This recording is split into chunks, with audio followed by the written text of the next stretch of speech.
प्यारे दोस्तों, क्या आपको भी टाइमिंग का मसला रहता है? इंटरकोर्स के दौरान आप बहुत जल्द डिस्चार्ज हो जाते हैं, जिस वजह से आप अपने लाइफ पार्टनर को मुत्मिन नहीं कर पाते, आपको बहुत ज़्यादा शर्मिंदगी होती है, बहुत ज़्यादा परेशानी होती है। तो आपकी इस कंडीशन को मेडिकल टर्म में प्री मैच्योर इजैकुलेशन कहा जाता है। दोस्तों, आज की इस वीडियो में मैं आपको प्री मैच्योर इजैकुलेशन की 4 बड़ी वजूहात के बारे में बताऊँगा और इसके साथ मैं आपको होम्योपैथी की टॉप 3 मेडिसिन्स के बारे में बताऊँगा जो कि प्री मैच्योर इजैकुलेशन के लिए बहुत इफ़ेक्टिव हैं, जिनको अगर सही अलामात के मुताबिक सही डोज़ और पोटेंसी में इस्तेमाल किया जाए, तो इससे प्री मैच्योर इजैकुलेशन का मसला मुस्तकिल तौर पर ठीक हो जाता है और आपकी टाइम 5 गुना तक बढ़ सकता है। दोस्तों, आजकल प्री मैच्योर इजैकुलेशन का मसला बहुत ज़्यादा कॉमन हो चुका है और ख़ास तौर पर नौजवानों में ये मसला बहुत ज़्यादा देखने को मिल रहा है और वो इसके लिए तरह-तरह की मेडिसिन्स का भी यूज़ करते हैं, जिससे उनको वक़्ती तौर पर तो रिलीफ़ मिल सकता है, लेकिन उनकी प्री मैच्योर इजैकुलेशन का मसला जो है वो मुस्तकिल तौर पर ठीक नहीं होता। प्यारे दोस्तों, प्री मैच्योर इजैकुलेशन की बहुत सारी वजूहात हो सकती हैं, लेकिन आज की इस वीडियो में मैं आपको इसकी 4 बड़ी वजूहात के बारे में बताऊँगा जो कि अक्सर नौजवानों के अंदर और मर्द हज़रात में प्री मैच्योर एजैकुलेशन की वजह बनती हैं। नंबर 1 वजह ज़हनी दबाव। अगर आपको बहुत ज़्यादा ज़हनी दबाव रहता है, कोई टेंशन रहती है, डिप्रेशन रहती है, परफॉर्मेंस का मुसलसल खौफ रहता है और ख़ास तौर पर नए शादीशुदा हज़रात, नए शादीशुदा नौजवानों में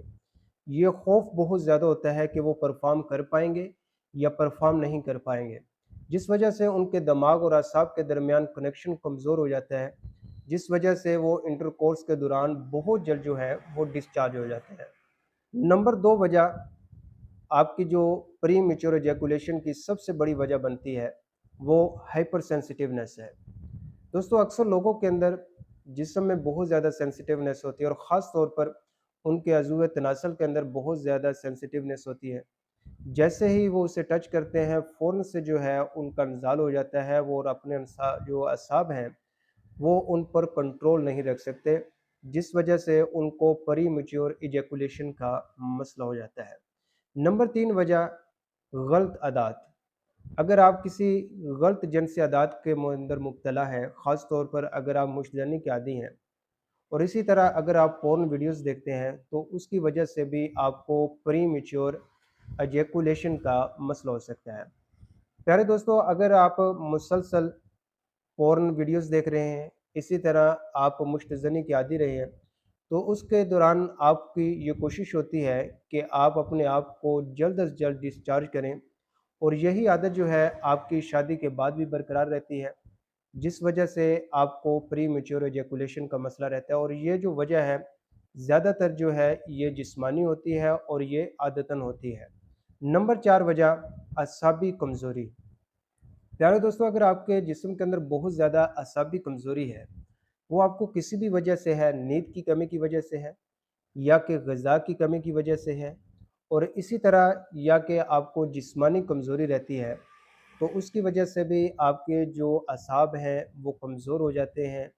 और वो जो प्री मैच्योर एजैकुलेशन है उस पर कंट्रोल नहीं रख पाते और इस तरह से आपको बहुत जल्द डिस्चार्ज होने का मसला हो जाता है। इसके इलाज की बात करें तो होम्योपैथी में बहुत सी मेडिसिन्स हैं जिनको अगर मरीज़ की सही अलामात के मुताबिक और मर्ज़ की असल वजह को मद्देनज़र रखते हुए मरीज़ को इस्तेमाल करवाई जाएँ, तो इससे प्री मैच्योर एजैकुलेशन का मसला जो है वो मुस्तकिल तौर पर ठीक हो सकता है। प्यारे दोस्तों, आज की इस वीडियो में मैं आपको टॉप 3 होम्योपैथिक मेडिसिन्स के बारे में बताऊँगा, जो कि मैं अपने इस क्लिनिक के अंदर बहुत सारे मरीज़ों में इस्तेमाल करवा चुका हूँ और इन तीनों मेडिसिन से ही तकरीबन 90 प्लस लोगों के जो है प्री मैच्योर एजैकुलेशन का मसला मुस्तकिल तौर पर ठीक हो गया है। दोस्तों, इसमें सबसे पहली जो होम्योपैथिक मेडिसिन है, वो है कोनियम। दोस्तों, ये एक ऐसी होम्योपैथिक मेडिसिन है जो कि प्री मैच्योर एजैकुलेशन के लिए बहुत ही इफ़ेक्टिव मानी जाती है। ख़ास तौर पर ऐसे मर्द हज़रात जो कि किसी काम की वजह से अपने घर से दूर हैं और एक अरसे तक जो है वो इंटरकोर्स नहीं कर पाए और उसकी वजह से उन्होंने अपनी जिनसी ख्वाहिशात को दबाए रखा है। तो जिनसी ख्वाहिशात को सुप्रेस करने की वजह से अगर उनके अंदर जिनसी मसाइल हो चुके हैं, प्री मैच्योर एजैकुलेशन का मसला हो चुका है इसी तरह अगर उनके अज़ूए तनासल के अंदर बहुत ज़्यादा हाइपर सेंसिटिवनेस हो चुकी है, उसकी वजह से वो बहुत जल्द जो है वो फ़ारिग हो जाते हैं। और इसी तरह ऐसे अफ़राद जिनको प्रोस्टेट ग्लैंड्स की प्रॉब्लम रहती है, तो उन लोगों के लिए कोनियम मेडिसिन जो है वो बहुत अच्छा काम करती है। इसी तरह ऐसे मर्द हज़रात जिनका इरेक्शन जो है वो बहुत ज़्यादा कमज़ोर होता है और जो है ज़्यादा देर तक वो बरकरार नहीं रह पाता, तो ऐसे लोगों के लिए ये मेडिसिन जो है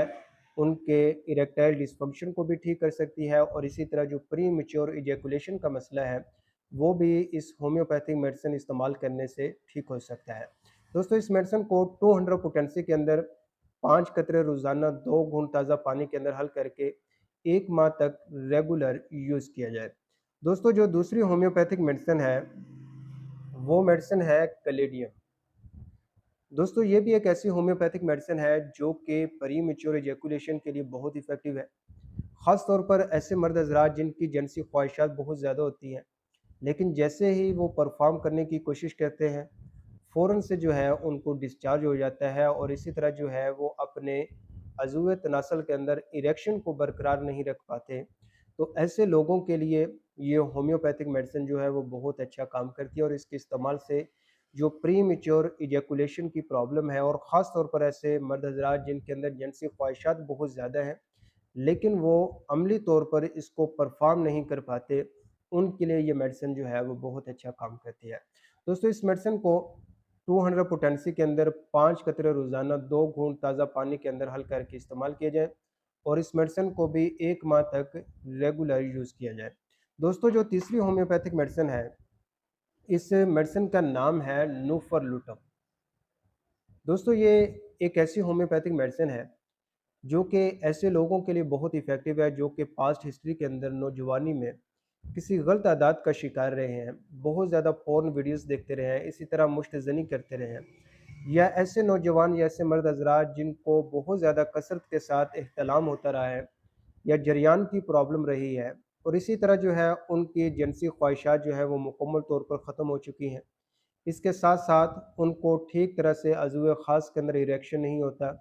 उनके अज़ूआ ख़ास जो है वो बहुत ज़्यादा ढीला-ढाला और कमज़ोर हो चुका है, उसका साइज़ कम हो चुका है। तो ऐसे मर्द हज़रात के लिए नूफरलुटम मेडिसिन जो है वो बहुत अच्छा काम करती है। उनकी तमाम किस्म की जितने भी जिनसी मसाइल हैं उनको ठीक करती है, और इसके साथ-साथ उनके अंदर जो प्री मैच्योर इजैकुलेशन की प्रॉब्लम है, बहुत जल्द डिस्चार्ज होने की प्रॉब्लम है, वो मसला भी बिल्कुल ठीक हो जाता है। दोस्तों, इस मेडिसिन को मदर टिंचर फॉर्म के अंदर 10 कतरे सुबह, 10 दोपहर, 10 शाम, दिन में 3 दफ़ा ताज़ा पानी के अंदर हल करके इस्तेमाल करना चाहिए। दोस्तों, इन तीनों मेडिसिन के इस्तेमाल के साथ-साथ आप कोशिश करें कि अपनी डाइट को अच्छा करें, प्रोटीन का ज़्यादा इस्तेमाल करें, इसी तरह ज़िंक वाली ग़िज़ा ज़्यादा खाएँ, बहुत ज़्यादा तेज़ मिर्च मसाले वाली ग़िज़ा से परहेज़ करें, पानी ज़्यादा पिएँ, रोज़ाना चंद मिनट की एक्सरसाइज़ का मामूल बनाएँ, और इसी तरह जो है अपनी नींद को पूरा करें। और अगर आपको कोई ज़हनी दबाव रहते हैं, टेंशन रहती है, तो उसे कम करने की कोशिश करें। और इसी तरह अगर आप किसी गलत आदत का शिकार हैं, तो उस आदत को भी छोड़ने की कोशिश करें, और साथ में ये मेडिसिन इस्तेमाल करेंगे तो इंशाअल्लाह ताला आपकी प्री मैच्योर इजैकुलेशन का मसला मुस्तकिल तौर पर ठीक हो जाएगा और आपकी टाइमिंग जो है वो 5 गुना तक बढ़ जाएगी। दोस्तों, इन तीनों मेडिसिन की डोज़ और पोटेंसी आपकी एज और वज़न के मुताबिक मुख्तलिफ भी हो सकती है। आप मुझे कमेंट सेक्शन के अंदर अपनी एज और वज़न बता सकते हैं, मैं आपको इन तीनों मेडिसिन की डोज़ और पोटेंसी के बारे में भी गाइड कर दूँगा। दोस्तों, अगर आपको ये वीडियो पसंद आए तो इस वीडियो को लाइक कीजिए और इसको ज़्यादा से ज़्यादा शेयर भी कीजिए। अपनी सेहत का बहुत सारा ख्याल रखिए, अपनी दुआओं में मुझे याद रखिए। Homeopath doctor Mohammad Siddique.